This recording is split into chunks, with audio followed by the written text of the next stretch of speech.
BBC News at 11:03.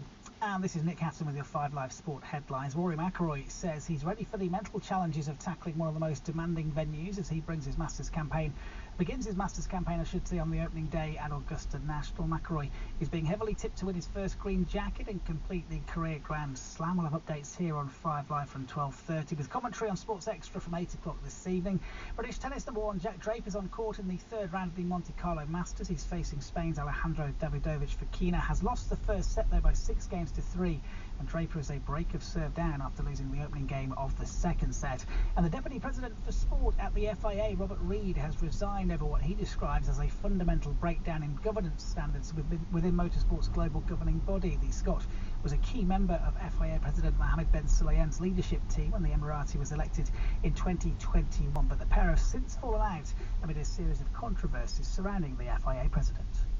On BBC iPlayer, a family like few others. The Kinahans were street dealers who became billionaires. Dublin's deadliest and one of the world's most wanted. You're in the league of Pablo Escobar. This is the story of an Irish cartel and their billion-pound global empire. What you see is only a quarter of the total seizure. Valued at about $1.3 billion. The money is really ramping up.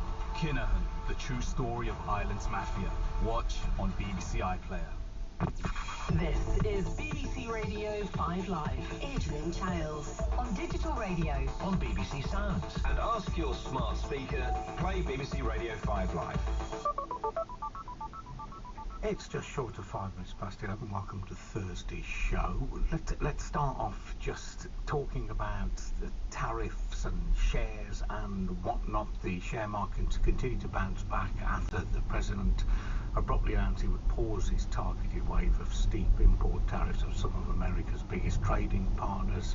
Thought this is mainly because the administration was spooked by bond markets going in the wrong direction for them. The President insisted that this pause for everyone but China was all part of his master plan.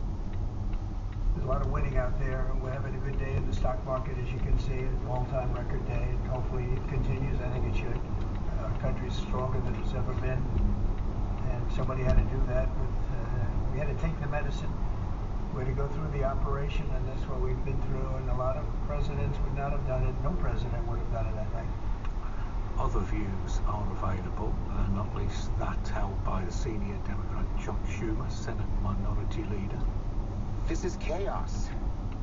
This is government by chaos. He keeps changing things from day to day. His advisors are fighting among themselves, calling each other names.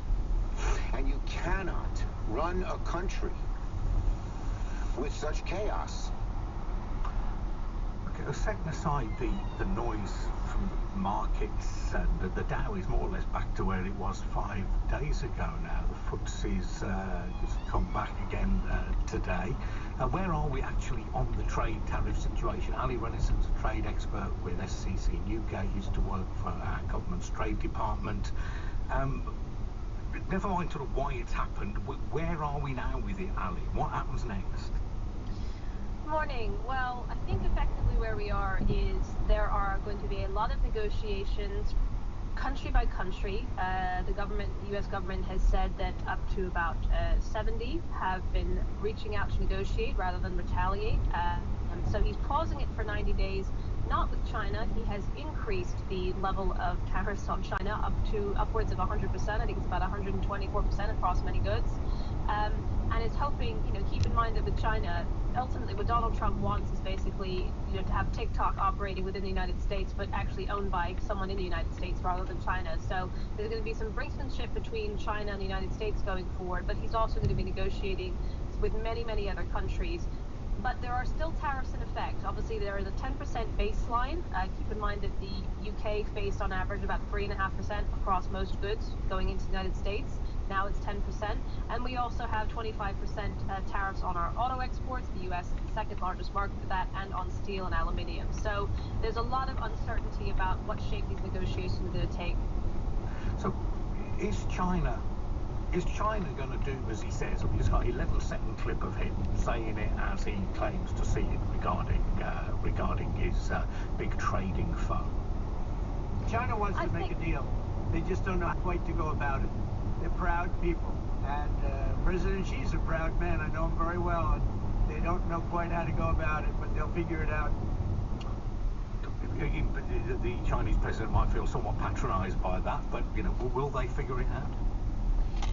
It's interesting that President Trump last night, when he was asked about generally on deals with countries, he, unprompted, including doing a deal with China, which is interestingly, I think, not where actually a lot of Republican members of Congress are. They don't want to do a deal with China. They would rather actually keep a lot of those tariffs in place.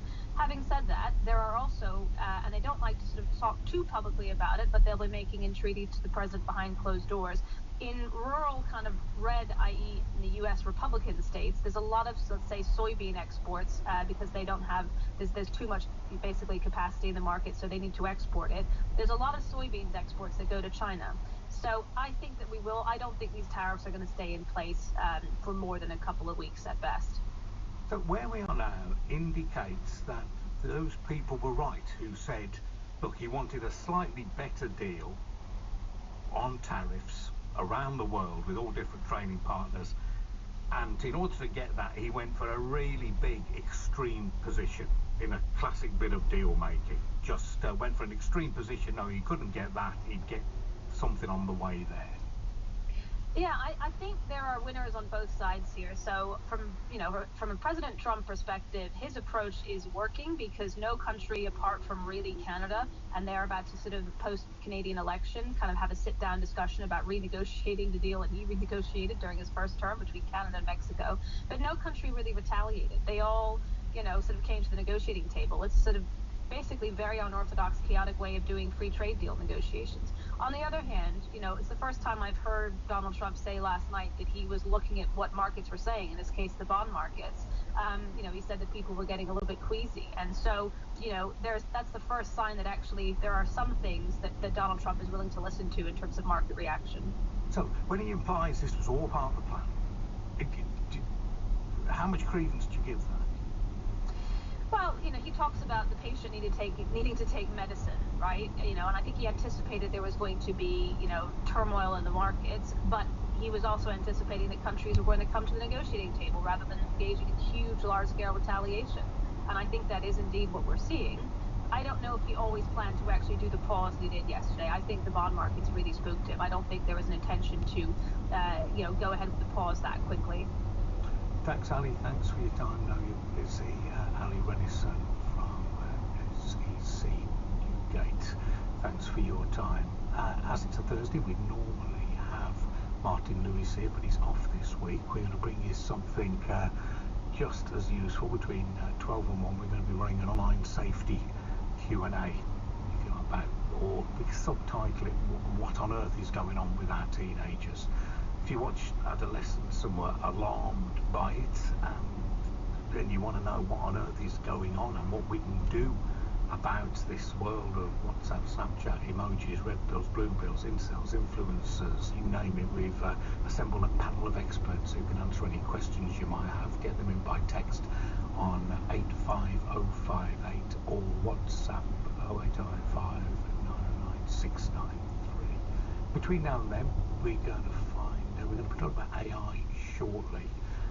Also, we're talking to a very experienced Premier League football scout who's written a really good book just about how football scouting works, how you identify talent amongst kids, how on earth you handle that and you see whether they make it and what happens to those who don't quite make it. We're talking to him shortly. And in our winners enclosure this week, a stalwart of Manchester United's backline for more than a decade, excited a scout once back in the day and went on to pick up a Premier League, FA Cup and Europa League trophy.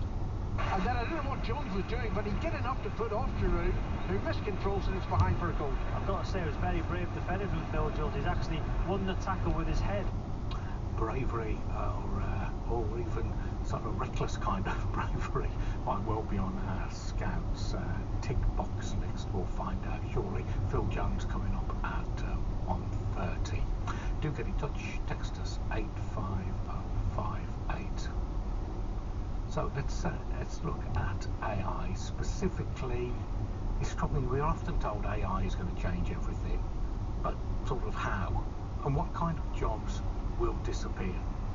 So it's a simple question. I'm sure as ever there's a complicated answer, but the question we're posing is what kind of jobs will disappear, and conversely, what kind of expertise will be in demand.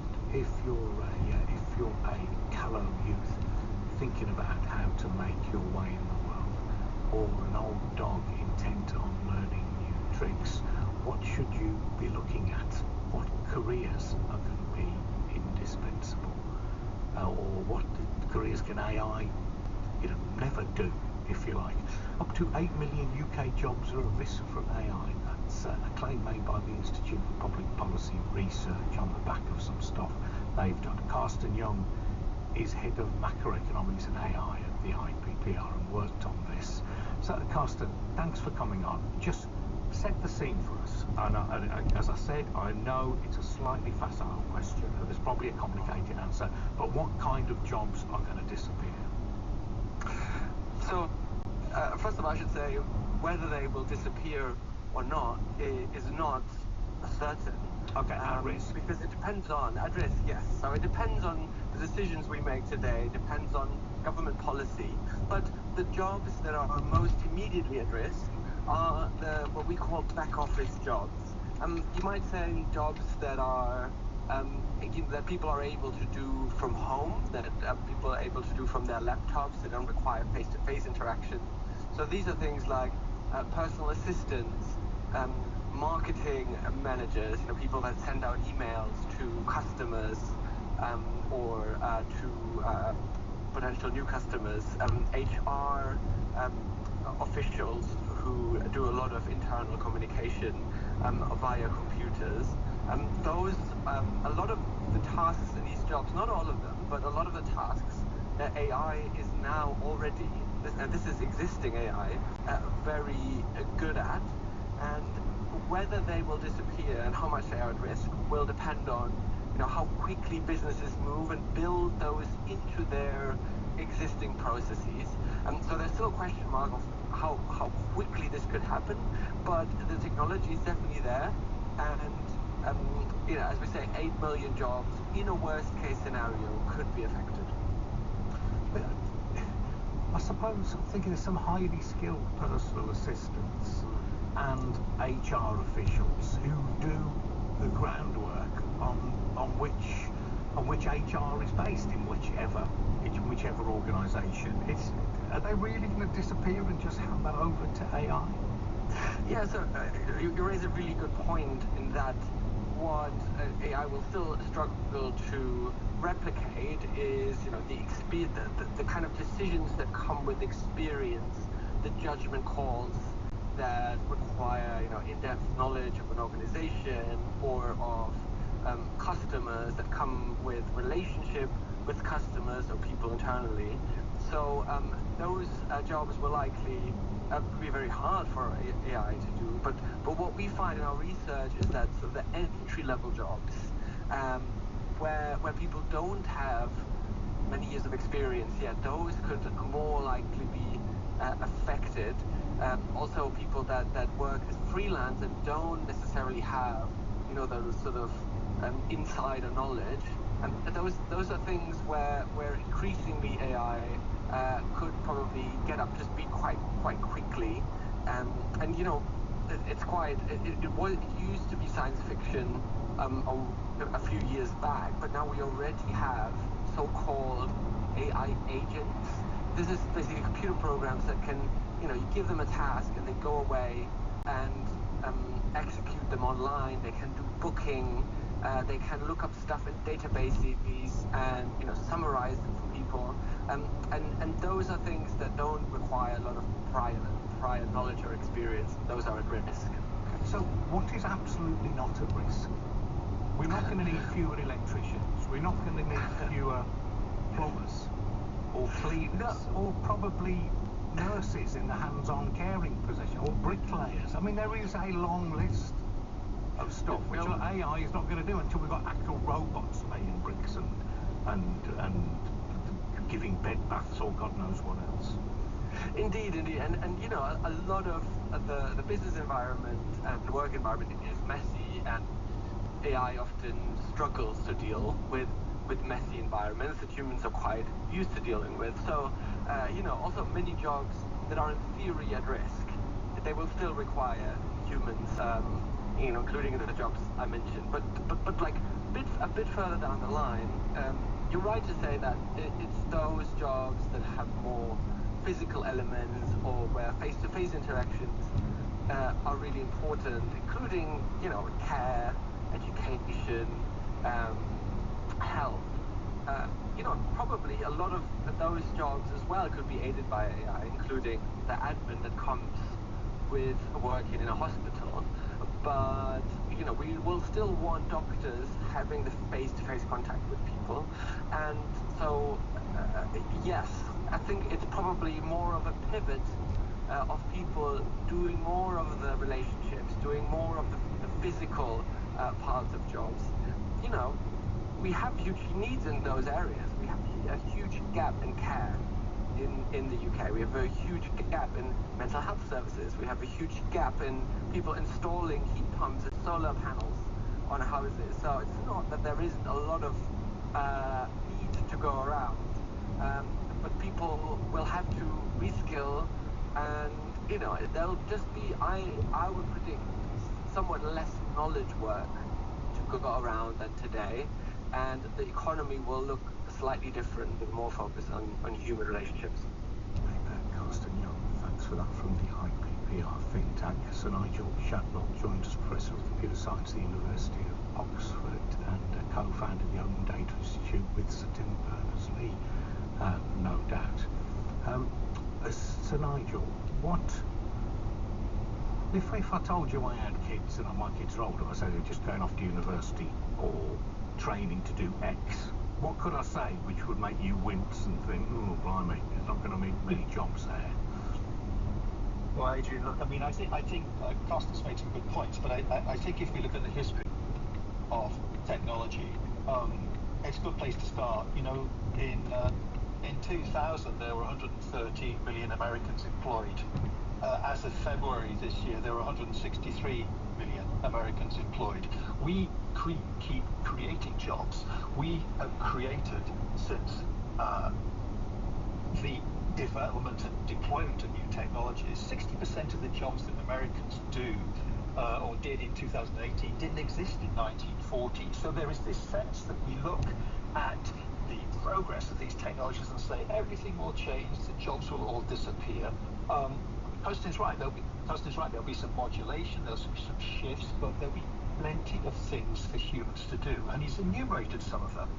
And even in those areas where we think that AI may take those roles, what tends to happen is that companies adopt these AI methods, they become more productive, they become more competitive, they employ humans to do more things, not less, very often. So I think it's quite important to put a little bit of context into this. And then the question you ask is, which jobs will be most secure? And we've heard some of them, social care, health professionals of various sorts, various forms of really skilled technician work that require huge amounts of dexterity.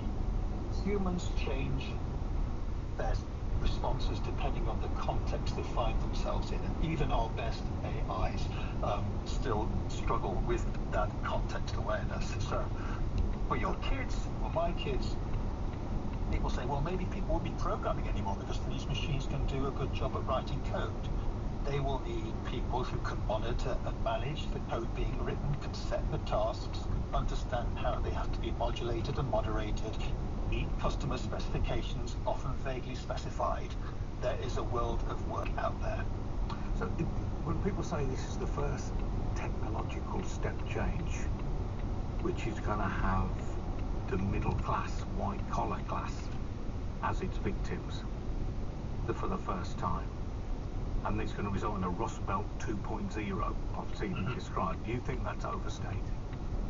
I do, and I think that the point that knowledge work is, well, of course we now have, they're rather charmingly described as polymathic systems. The polymath, somebody who knows everything about everything. These large language models, these conversational AI platforms, the ChatGPTs, the Geminis of this world, they are extraordinarily informed because they have essentially been trained on huge amounts of human knowledge and content. But there is always new content coming along. There's always an issue of adaptability. And in the knowledge workers' roles, life, as Carsten pointed out, is often messy. It needs adaptation to the actual social and business needs of the moment.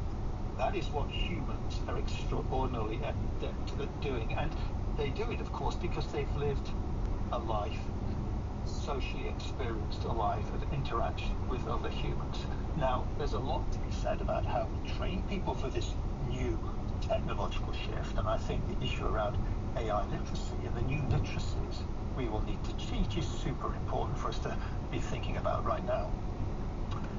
Where are you on this? Do you share, I think we can call Nigel an optimist, do you share that, Dr. Abby Gilbert from the Institute for the Future of Work?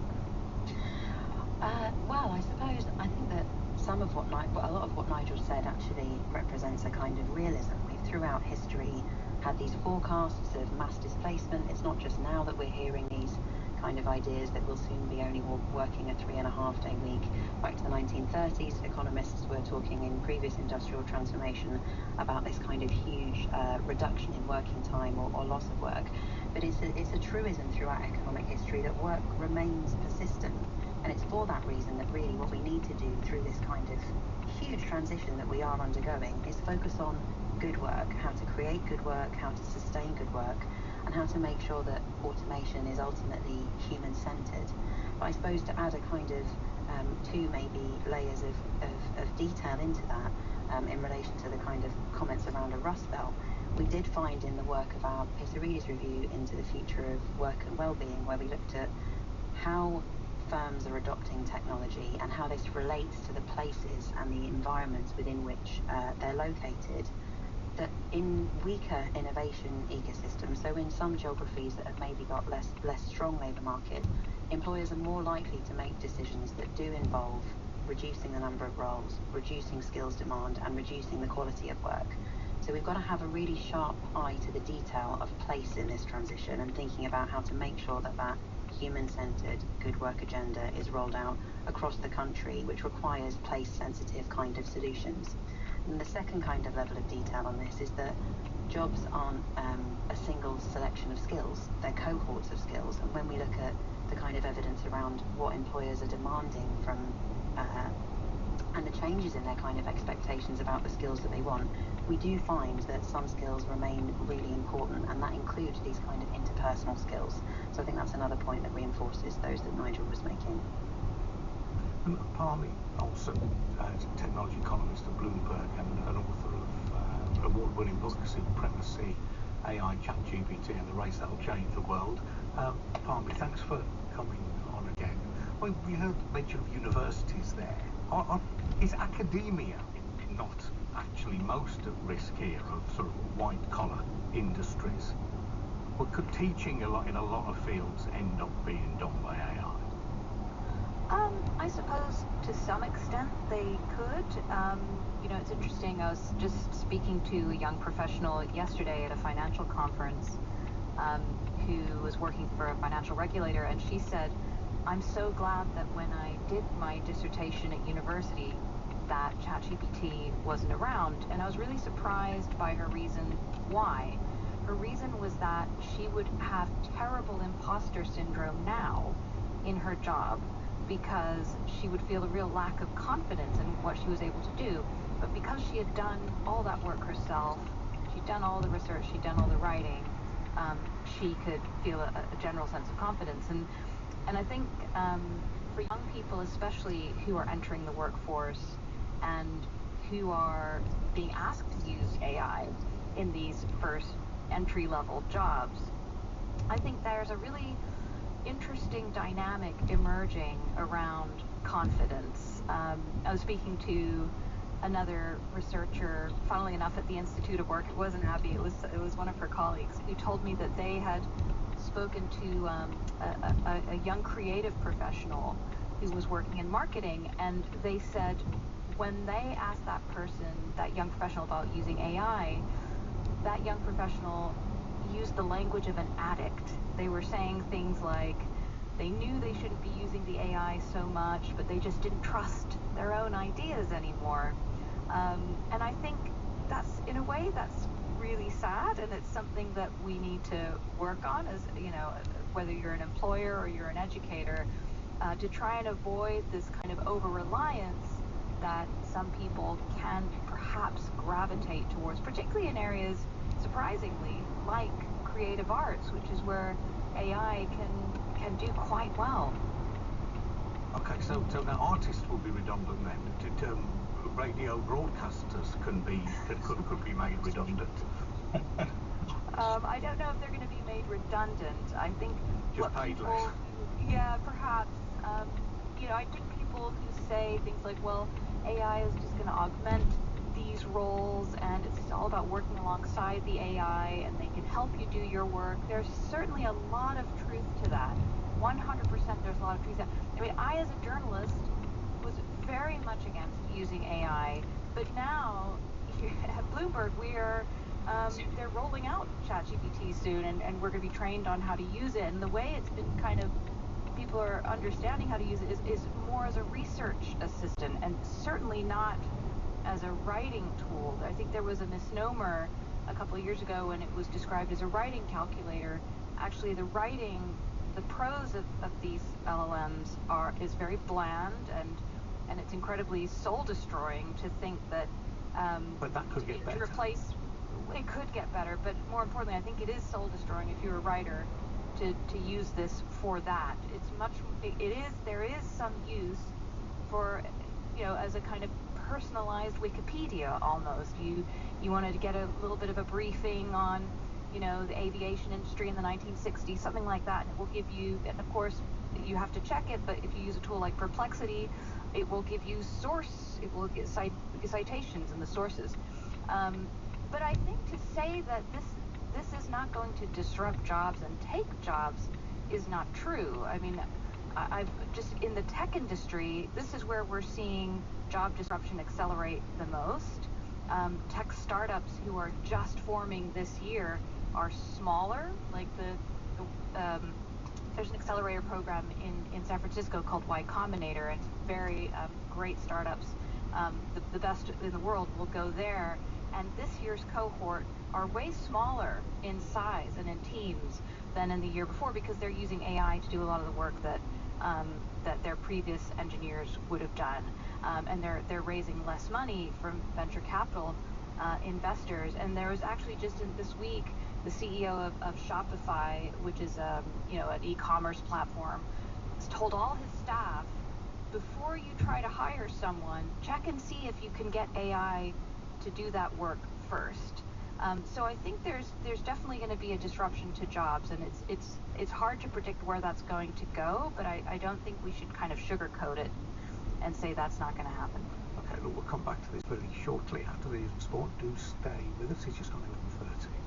The voice of the UK. This is BBC Radio 5 Live. With the 5 Live News, I'm Nick Hatton. Financial markets around the world have rallied in response to President Trump's announcement of a 90-day pause in the highest tariffs on imports from countries other than China. A short time ago in London, the 100 share index was up almost 4%. NHS figures show that the waiting list for routine hospital treatment in England has fallen for the 6th month in a row. Just under 6.25 million patients were waiting at the end of February. That's about 10,000 fewer than the previous month. The Labour MP Liam Byrne, who chairs the Business and Trade Select Committee, has called on the government to get ready to nationalise British steel at a moment's notice. Ministers are in talks with the company's Chinese owners to try to save the blast furnaces at the plant in Scunthorpe. And Russia and the US have carried out a prisoner swap. Ksenia Karolina, a Russian-American dancer who was jailed for donating to a Ukrainian charity, is on her way back to the US. In return, the Americans have released a Russian-German national, Arthur Petrov. Now in sport, we're just over an hour away from the start of the 89th edition of the Masters. Golf's first major of the year will tee off at 12:40 at Augusta National. It's potentially another 4 big days ahead for Rory McIlroy as he once again looks to win the major that has so far eluded him and denied him that career Grand Slam. He was playing his first 2 rounds with last year's runner-up Ludwig Oberg and the American Akshay Bhatia. And McIlroy says the course is always tested. Mentally, it's one of the most demanding venues that we play all year. I'd say here in the US Open are probably the two that you really just have to, take an extra second or two to think about what you're doing and make sure you're making the right decision and playing the right shot. You have to be on the whole time from the first tee shot to the last putt on Sunday, and I feel like I've gotten a lot better at doing that over the years. We'll be live to Augusta at 12:30. We'll bring you updates throughout the day ahead of commentary of day one over on Sports Extra from 8 o'clock. In football, despite their 3-1 first leg deficit, Aston Villa manager Unai Emery says he's confident his side can beat Paris Saint-Germain in next week's second leg and reach the semi-finals of the Champions League. Villa well beaten in Paris. Emery, though, believes the atmosphere at Villa Park can help them through. But the former Villa midfielder Thomas Hitzelsberger, who was on 5 Live earlier, he feels that it's going to be difficult for Villa to turn that tie around. This is what the team's been about since Unai Emery has taken over, creating chances, scoring goals, exciting to watch going forward. But unfortunately, PSG is even better when you give them time and space, and that's what they've shown in the second half. I agree, I don't think it's over yet, but it's a tough one in the second leg. Tonight, 5 Live Sport will bring you a commentary of Manchester United away to Lyon in the first leg of their Europa League quarter-final. We'll also keep you across Tottenham against Eintracht Frankfurt and Rangers against Athletic Bilbao. Chelsea are in Conference League quarter-final first leg action. They're away to Legia Warsaw. In tennis, British number 1 Jack Draper has work to do in his third-round match at the Monte Carlo Masters. He's taking on Spain's Alejandro Davidovich Fokina. Draper losing the first set by 6 games to 3. Draper, though, has turned things around in the second set. He leads by 4 games to 3. The Deputy President for Sport at the FIA, Robert Reid, has resigned over what he described as a fundamental breakdown in governance standards within motorsport's global governing body. The Scot was a key member of FIA President Mohammed bin Sulayem's leadership team when the Emirati was elected in 2021. The pair, though, have since fallen out amid a series of controversies surrounding the FIA president. In boxing, Katie Taylor and Amanda Serrano have been involved in a fiery press conference ahead of their trilogy bout in Madison Square Garden in New York in July. Taylor will defend her undisputed super light welterweight title. She's already beaten the Puerto Rican twice with that latest victory in November on a points decision. I'm uninterested in what Amanda says about the fight. I'm only interested in what the judges say about the fight. And I am 2-0 here. That's understandable, but the world has eyes. The world has eyes. They saw what they saw. It sucks that it takes 3 judges, 3 people who see something completely different. Plenty more about this on the BBC Sport website. Finally, in rugby union, the Scotland internationals Dave Cherry and Ali Price are to move on from Edinburgh at the end of the season. The club say both players will take up playing opportunities abroad at the expiry of their contracts. Previously at the Masters. Scheffler tastes Masters success for the second time. He punches the air. Who will wear the coveted green jacket? Global sport has a new superstar. Everyone standing roaring around the 18th green. The Masters 2025, live from Augusta National. So many magical moments at this most magical of majors. Tonight from 8 on 5 Sports Extra. Listen on BBC Sounds. BBC Radio 5 Live. This is the voice of the UK, Adrian Childs. Listen on BBC Sounds. 25 to 12, we're talking about what areas of work you should go for and avoid as AI starts to take hold. I mean, Andy, in the nicest possible way, has texted, I kind of missed the point. He said, I'm only a humble gardener. Well, that's my point. Not so humble, because AI is never going to be able to do your gardening. He says, well, they could probably make a robot smart enough, but it'd cost a fortune, more than he earns in a lifetime. He thinks his job's safer now. Well, of course it is. I mean, Sir Nigel Shadbolt from the University of Oxford. I was just wondering whether there's a danger that, I don't know, you're 15, 16, 17, and you're thinking, oh, AI's coming, I need to be in tech, when in fact, counterintuitively, it might be the opposite you should be thinking. Well, there's plenty of AI can do tech, or techies can do tech, but, I might as well get my hands dirty and do something that AI can't do. Yeah, look, I mean, the world of work is broad and diverse, and human skills can be applied in everything from gardening to garden design, from software coding to recruitment.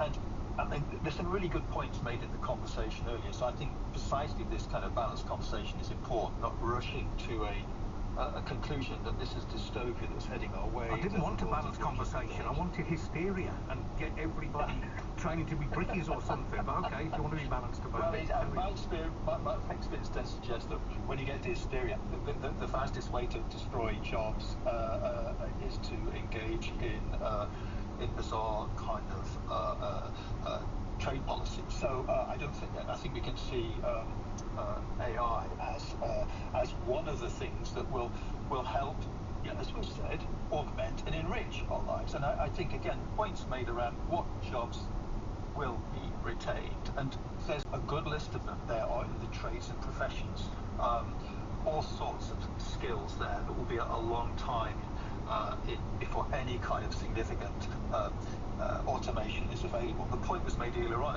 are people like myself, are the university lecturers and professors, are they at risk? I think what we find there is, again, the tools are being used. We are trying to work out how, with our students, we use these tools in a way that they can be confident. I mean, a really good point made about this kind of anxiety or crisis of confidence, where you've got systems that appear to be so well informed.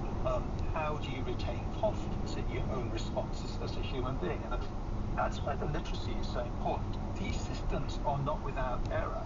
No matter what we say about these systems being able to kind of produce extended amounts of reportage and research for you, they still contain error.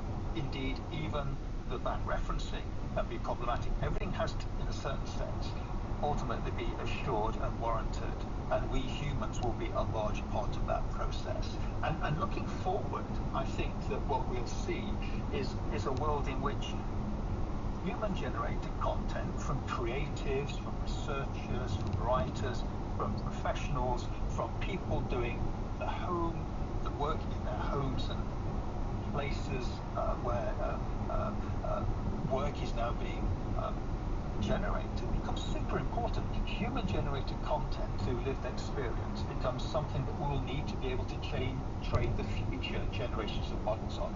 They're already starting to be trained on content that the models themselves have created, and we see that this can lead to some very unintended consequences. Their results can be rather bizarre, not entirely trustworthy. So there's a world in which human work and human-generated content has its own intrinsic value, and that's part of this process of instructing and giving people a sense of how these systems work and how to use them creatively. But I think, pardon me, I know you've got to go, but it's a point you made before with me, is that all this clever stuff, the people at the top of organisations have actually learned the ropes doing the grunt work at the bottom, the paper shuffling, the data management, whatever. That's how they've earned their spurs in the first place. Now, if AI starts doing that stuff at a lower level, then how are the people at the top ever going to really know what they're on about? Yeah, or how do you train up that next generation of senior people? Because, like you say, and I think the point that Nigel's making about how to retain confidence is really important. It's difficult to measure this issue and quantify it, but I think it is a real issue that we could, not to be hyperbolic, but we could be kind of creating a crisis of confidence for young people. And again, this is an issue that I think affects young people more than older people. People who are in their 30s and their 40s, you've got some experience under your belt. Maybe you've been told by your boss to use AI, and you might scoff a little at what it seems to be able to do. But when you're just starting out and you're using these tools, you might start to feel a little bit like they're actually doing these things better than you, which is a very different dynamic. And so, yeah, I think that's one that we have to address. I mean, I do want to just say there are some good things that these tools can do. I was talking to a young accountant who's working at a fintech company, and he was saying that when he's doing due diligence on companies, he takes all the company reports from Companies House and the Moody's research reports and just puts them into the AI bot, and it does the analysis, and he can present that to his boss. So in one way, yes, he's missing out on reading all those reports and getting a really deep understanding of how to read it, just the experience of reading companies' reports, the kind of grunt work that you have to go through. But at the same time, he was saying, if I have a question about a financial term that I don't understand, I would normally feel too embarrassed to ask my human manager or colleague, but I can ask the AI, and then this becomes almost like a personalized, on-the-job assistant or mentor for him. Okay. So there's pros and cons. Thank you, Army Olsen. And Abby Gilbert from the Institute of Work. I suppose that's important, that we don't talk young people's futures down. Really, you could be thinking, right, I'm never going to be able to afford to buy a house, and AI is going to mean I'm not going to grab a job anyway, so I might as well, seize the day and live like there's no tomorrow. Well, I think that, it's true that there is a lot of anxiety amongst young people, and we've been doing some work at the Institute speaking to young people about their hopes for the future, and really what that kind of makes you think is that we need a strong and confident governmental agenda around how to make sure that this industrial revolution can be inspiring and can encourage people to be excited about what their futures of work will look like. Because some of the points that Palmy's made around kind of skill polarization are real. You do need to be able to kind of understand what's happening in a role in order to climb the ladder, as it's historically been the case. But this does require us to think about the different forms that automation can take, and also the fact that it's not just about the skills that you need, but also your kind of capabilities, which is the freedom to make different choices in a sort of meaningful way. So one of the ways that we like to think about this is by recognizing that there's not a single kind of automation. Historically, we've thought that there was automation meant just roles being deleted, but we've more recently come to understand that actually, or even roles being created, so prompt engineers might be a kind of new job in the economy that's arisen as a result of generative AI. But actually, we need a more granular look at the different archetypes of automation.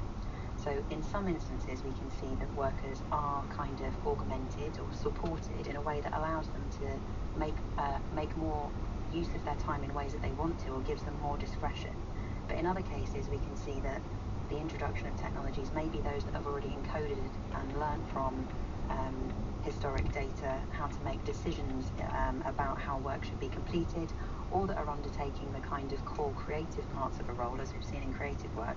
It reduces that discretion of a worker, and that can also mean, because they're not bringing their capabilities to the table, that they then see less compensation in terms of pay. So what we really need is to design the future of work and automation in a way that's conscious of human flourishing and capabilities. Okay, we'll have to wrap it up there. Thanks for that. That was Dr. Abby Gilbert from the Institute for the Future of Work. Palmy Olsen, who wrote a book called Supremacy about this area, is very good, and Sir Nigel Shadbolt from the University of Oxford. Thanks very much for you two. We've got a football scout to speak to. A fascinating field of work. Chris Robinson has been part of this game for longer than he cares to remember, probably 30 years, from Chelsea, Cheltenham, Man City, now to Southampton. Chris, thanks for coming on. And Chris written a great book on all this. I wonder if you're listening to that stuff about AI, thinking, are the scouts going to be a thing of the past? And is technology being used even to sort of assess sort of 8 or 9-year-olds now running around at academy level? Well, Adrian, firstly, thanks for inviting me on, but secondly, I was looking at a website just last week which compares players and then produces, through AI, scouting reports. And as I was reading the scouting reports, I was thinking, these are pretty good, Yeah. So it's coming into scouting, of course, in the same way that it affects everything else. So if you just take video scouting, 95% of first team scouting at the top level is done by video now. So players many times are signed entirely off of video. Now this wouldn't have happened 10 years ago even. So classic example, Moises Caicedo, Brighton signed him from the Ecuador First Division entirely on video. So it's already there, those changes are coming in, and are you signing whoever made his videos? I mean, perhaps you just had a better video person than anybody else. Hopefully they were able to see his abilities.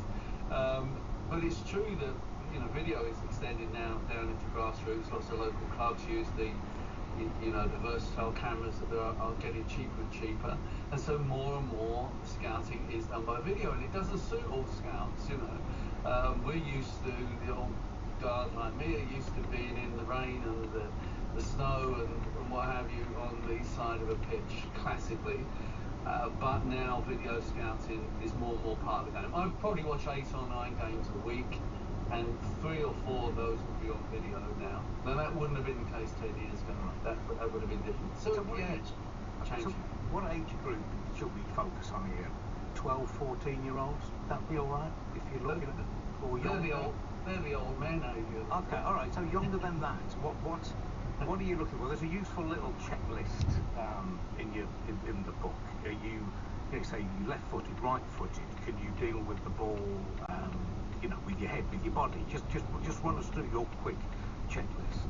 Sure. So the priority age for most academies looking at players is 6, 7, and 8 years old.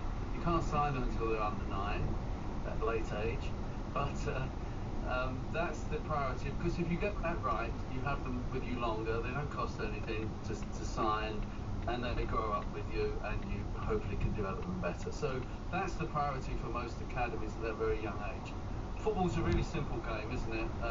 You know, it's based on control, pass, and move, and we complicate it in order to make a living out of it, I think. But those simple aspects of the game, those simple elements, are what you look for, particularly with the younger players, the 6, 7, 8, 9, 10-year-olds. Can they control the ball? You know, are they comfortable with the ball? And can they move? Have they got that physical literacy, as we say? As the players get older, when we're looking at 12, 13, 14, then you're looking at the psychological aspects of the game. That really becomes more and more important. Have they got the desire? Do they compete? Are they ready to work hard? And then you look again, 13, 14s upwards, so say at the tactical side of the game. Do they understand the game? Are they aware of other players? So it shifts what you're looking for based on the simplicities of the game, depending on what age you're looking for. Okay, so what you say about 7, 8-year-olds, that's fascinating. But do you ever ask yourself, well, why are they that good? If they can do all the things you said, deal with the ball, move around well, etc. Why are they like that? Were they born like that, or have their parents? Have their parents helped them develop those skills, even just with the way they kick around with them in the garden? Why is it? Well, there are some patterns. Firstly, there often are older ones in their year. So if you imagine if you're a 7-year-old and you're born on 1st of September, compared to one of your teammates who's born much later than you. So could you allow for that? Do you make allowances for that? Yeah, if you know. So once you know the player's dates of birth, you can say, oh, that's a young one, you know, and they need more. We've got to be more patient with them. Let's take that into account. But if I just go out on the parks at the weekend, Adrian, as many of my team will do, and many scouts are out there doing it, when you're just watching players playing, you don't know what their dates of birth are. So you can overlook the younger ones, not consciously, but just because the other ones are more physically developed, maybe more emotionally developed. So that's one thing. The second thing is we do see patterns where often players who do well have older siblings who play, and so they play with them. This is classic sort of pattern. So much so that I will often ask the scouts now, the biggest player over second child or third child, and you invariably find that they are. So they've had that bit of development as well. But they have to be exposed to a ball and be exposed to getting used to a ball. And if they're lucky enough to have a garden, that might be that. If not, it might be out in the cages or a bit of school. I used to go to school early to play football and stay behind school afterwards in order to just play football in the playground because there's no garden. So it does matter. Contact time is vital. And yeah, parents' interest in sport has got to be a factor as well. Yeah. And how? There's a specific thing you wrote about. You say, with the first touch of the ball, even a kid, are they just trying to stop it, or are they thinking about what they're going to do next? Yeah. Just with their first touch, either making a pass with that first touch, or just moving it in the direction they want to go in. Yeah. Are they doing that by instinct at that age, or as a parent or somebody said, look, you can't just stop it. You've got to think where you're going next and put the ball there. Well, how they develop that? I mean, what I'm saying is, nobody told me to do that at the age of 7. If they had, I could have been a contender. Is all I'm saying. Well, I think there's this strange, I don't know if it's a chemical thing that happens in the brain or whatever, but when you start playing a kid with a ball and they get the idea, because I guess they're told that they kick it that way, and there's this goal, and that matters when it goes in that goal. Once they begin to get that, the direction of the game, then everything else sort of follows from that. But how do they learn that direction of the game? I guess it's the way they learn anything else, by repetition and by somebody telling them. Some kids struggle to pick that up as early as other kids do.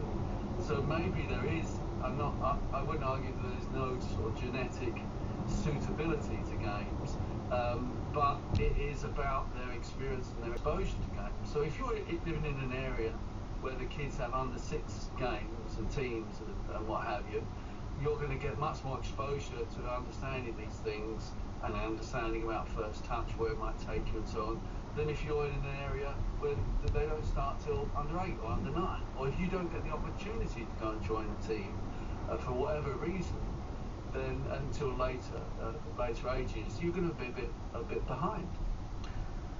Well, how do you go about managing expectation? Because you've got a 9-10-year-old in a Premier League academy. I mean, whatever you say to them, they're going to be thinking, oh, I'm going to be a footballer, I'm going to be a footballer. And 90% of them in any academy won't be. Probably 95% won't be. So how do you get them to commit everything, yet at the same time be aware that it probably won't work out? Yeah, it's a challenge. So first of all, we have to understand that we're talking about elite sport when we're talking about academies. So we're not talking about sport for all, as fantastic as that is and wonderful. We're talking about elite sport.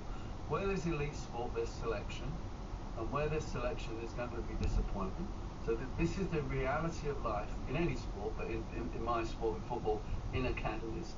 And kids and parents come into that and have to be subject to selection and disappointment often along the way. And that's tough. So it's about how it's done and how you prepare them for it and everything like that. But that is the reality of that world. And you do get parents more than kids, to be honest, Adrian, who at 9 or 10 see their kid as a star, and they treat them as a star, and they put star expectations on them. You know, I once had a parent said to me, this is a 12-year-old kid, but my kid is the best in this town. You know, and I said, yeah, I was working for Chelsea at the time. I said, yeah, we got to find the best in Europe. And so it's trying to, in a nice way and in a compassionate way, set the context for parents of what we're actually talking about here, because they will inevitably see their kid as the star, you know, and the big future, and have all of their hopes can be put on them. And I mean put on them, because I think it can be a burden. And that is very tough for the kids, and it makes the stakes when it comes to disappointment that much higher. And that is tough on kids. And we try in academies, most academies, to manage that process as well as we can, but there is still going to be disappointment.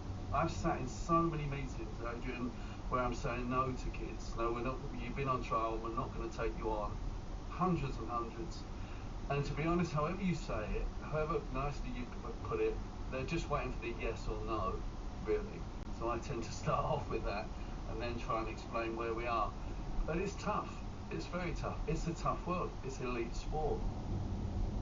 There we go. And do you ever think, I mean, that's a very honest answer, but I mean, you must examine your conscience sometimes. I'm not having a go at you at all. I totally get it. But you think, hang on, this kid's 14, you know, he could be well on his way to getting good GCSEs and all the rest of it, but he's given everything to being a footballer. And at the age of 14, you know, here we are. He might have been playing at a youth tournament in Holland last weekend. If he's playing football at all next weekend, it'll be in the park with his mates. I mean, it's seismic. It is. And so, yes, it is something that I'm very aware of, and I think most of us in the academies are, and we don't take it lightly. That's the first thing. We are aware that we're playing with if we want to put it that way, people's dreams and their aspirations. And so it is a serious matter. But that is what we are there to do. We all, you hear that old thing, football is a game of opinions, and that's obviously true. But I'm one of those who gets paid for their opinions, and their opinions work their way into those sorts of decisions of, yes, we'll sign that kid, no, we won't sign that one, yes, we'll release that one, or keep that one. And it's tough. And in many ways, we can lose sight of the fact that they are just kids, because we start looking at them as footballers. That's a sort of a conceptual thing. Forgetting that they are 14-year-old kids in your example. So we have to try and remember that. But also we have to be honest and say, this is where we are. This is what it's about. And there is going to be some disappointments along the way. And can we prepare the kids and the parents to deal with the ups and downs of football, which is like the ups and downs of life? And so we do take that responsibility seriously. And can you keep, very briefly, can you keep the fun alive? You meet a lot of footballers who just don't seem to be enjoying it much anymore. Sometimes when I look at kids' faces when they're playing, I see lots of joy and lots of fun. Sometimes, I have to say, you're right, I don't see that they are enjoying it as much as you think they should anymore. It's all a bit serious. And that's a difficult balance too, and it comes down to their character. But it's certainly something that I'm aware of when I'm looking at kids and dealing with kids. It is supposed to be fun. All right, listen, it's been fun talking to you, really interesting. I thank you for your candour, Chris. And that's Chris Robinson, who is now Head of Academy Recruitment at Southampton.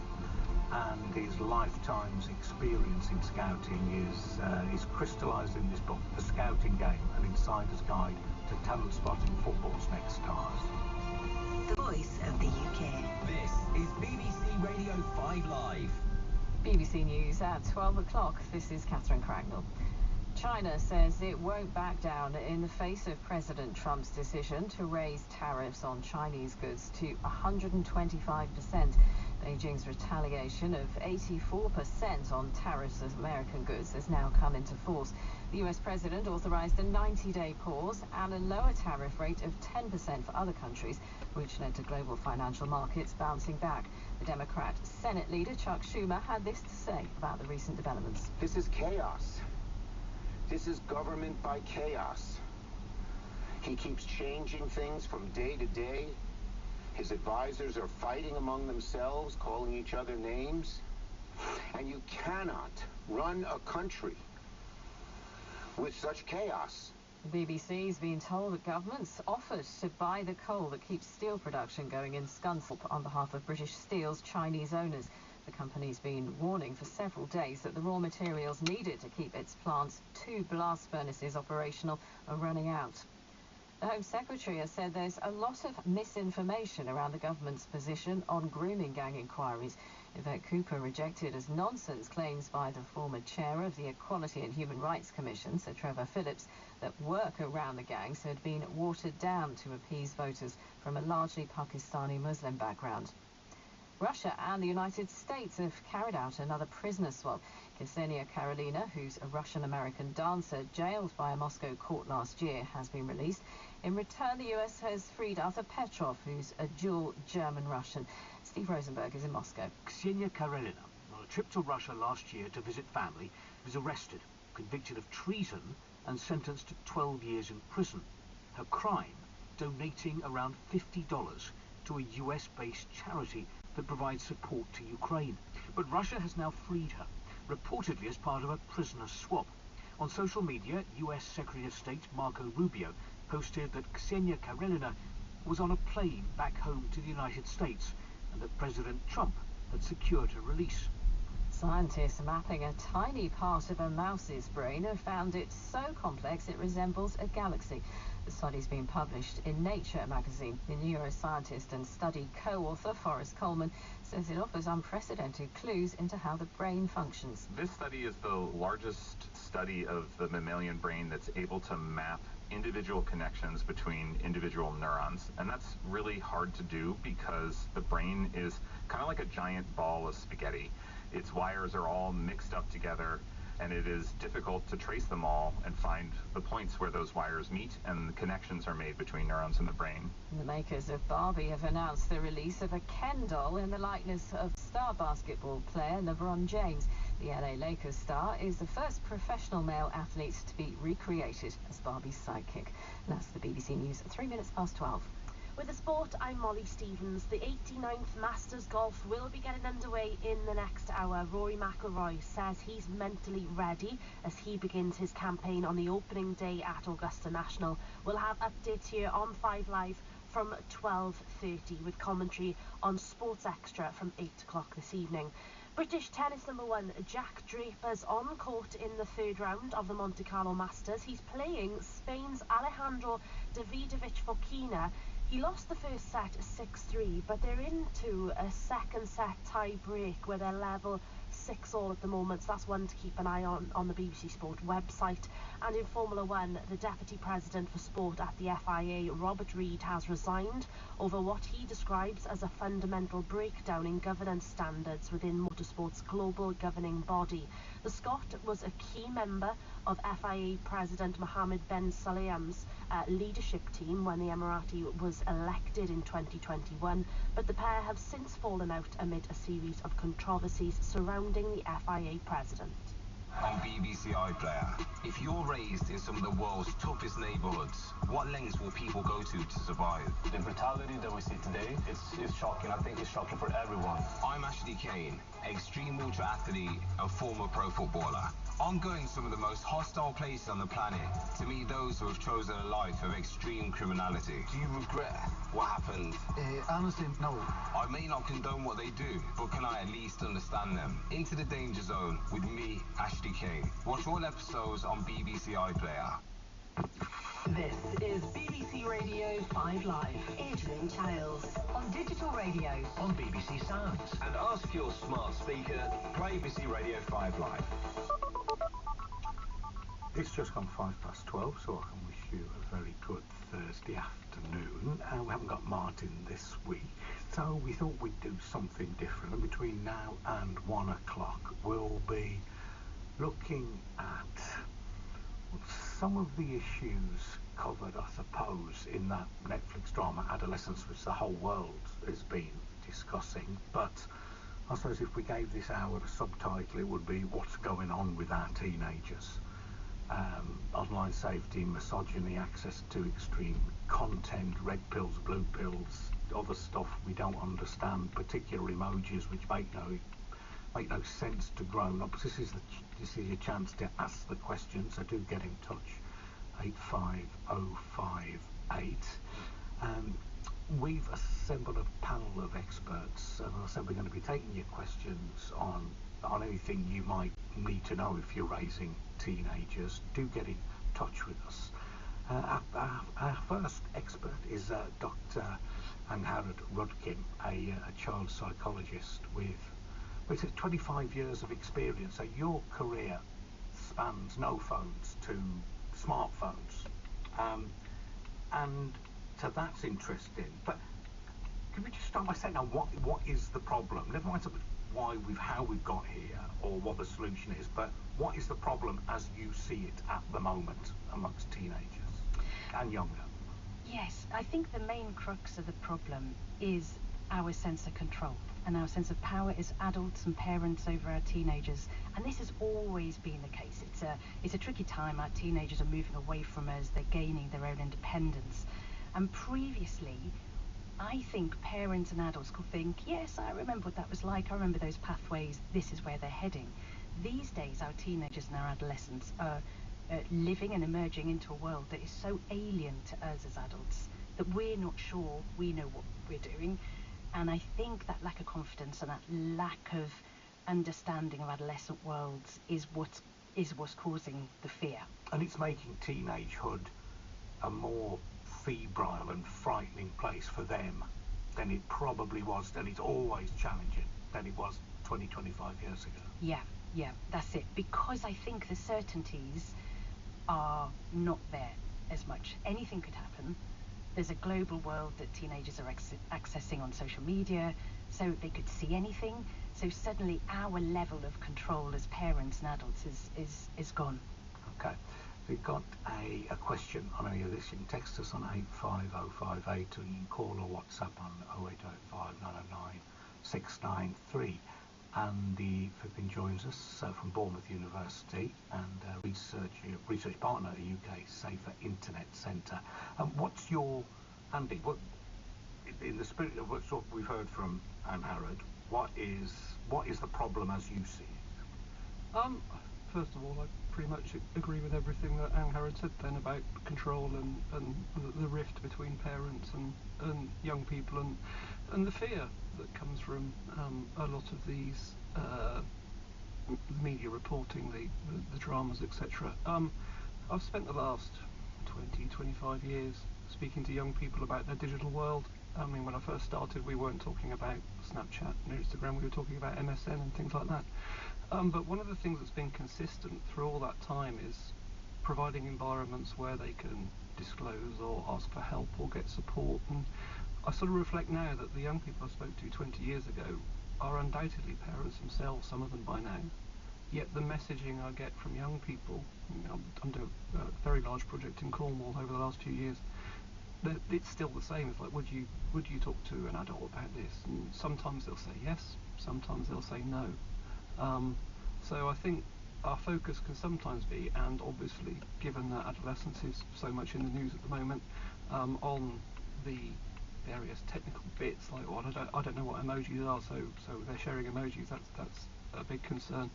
Or what's this content they're looking at, things which is, something we can certainly talk about and explore in more detail, but equally there are things in terms of young people growing up and young people having questions and being bombarded with these messages of prohibition and don't do this and don't do that, and I think that can sometimes cause a rift at which we really do need to work at, like, bridging. Okay, we've also got an online safety educator delivers training to children and parents. That's Wayne Denner. Wayne, what is the problem as you see it? Good afternoon, Adrian, and to your listeners. One of the, I suppose, key fundamental things to keep in mind is that children are growing up in a much different world potentially than their parents grew up in, and technology is central in their world. I think the challenge that we all face as parents, and I'm a parent myself of 2 teenage boys, is really trying to understand this digital world that children and young people are growing up in, and how the technology is kind of central to how they communicate and how they access information. And there's so many on-ramps to the technology, but very, very little off-ramps when a young person encounters a harmful piece of content or where something goes wrong. And it's imperative that we empower our parents with the skills to have more meaningful conversations and actually get involved in their child's digital world, while at the same time making sure we're equipping our young people with the practical skills, because many young people are navigating these online spaces themselves with very little guidance. And the skills and knowledge is so important, particularly as a young person is going through education, ensuring that we evolve that education as they're going through their school environment. So when they're younger, for example, in primary schools, we're talking about very different messaging than we would talk to children when they're in secondary school. And we have to make sure as the technology evolves, that education also evolves as well. And Harrod, aren't the essential problems exactly the same as they always have been before there were phones? So when I was at school, the people had a miserable time at school, so you get bullied and all that, but at least you could leave it at school and go home and be miserable, and it wouldn't follow you home. But now your phone is there all the time, and it's not a phone, it's a computer, the whole world. The summation of human existence and knowledge is all on there. It just creates just too much. It makes the whole thing more intense. It does, and there's no break for our children. And teenagers haven't changed. They still want the same thing as they did maybe 100 years ago, which is to move from complete dependence on their parents or their carers to complete independence. That's what adolescence is. It's that journey, it's that process. And it's rarely a smooth road. now there are more bumps in the road because, as you say, there's no escapes. When they do get home, they can't kind of retreat or relax into being themselves. They've still got to be on show, they've still got to keep up appearances, they've still got to feed the beast of social media. So it's a relentless path for them, this, and it's tricky for them to know how to exit it. But you say teenagers have the same wants, but is that true? Because their wants are being changed in themselves by social media. And the most extreme example is porn. That's changing wants and desires, if you can call them that, and understanding. So the want, something as fundamental as that, is changing teenagers, and not necessarily for the better. Yes, I mean, I would maybe argue that the wants remain the same, but the norms are shifting. So a teenager wants to explore sexuality. That's a big part of adolescence. But the context in which it's happening now has changed, and what they're being exposed to changes. So then maybe what they think is normal changes. But still, at the end of the day, if you ask any teenager, what they actually want is probably a loving, fun, respectful relationship. And how they get it is what's now more challenging for them, because they've got all these obstacles in the way about you should look like this, you should act.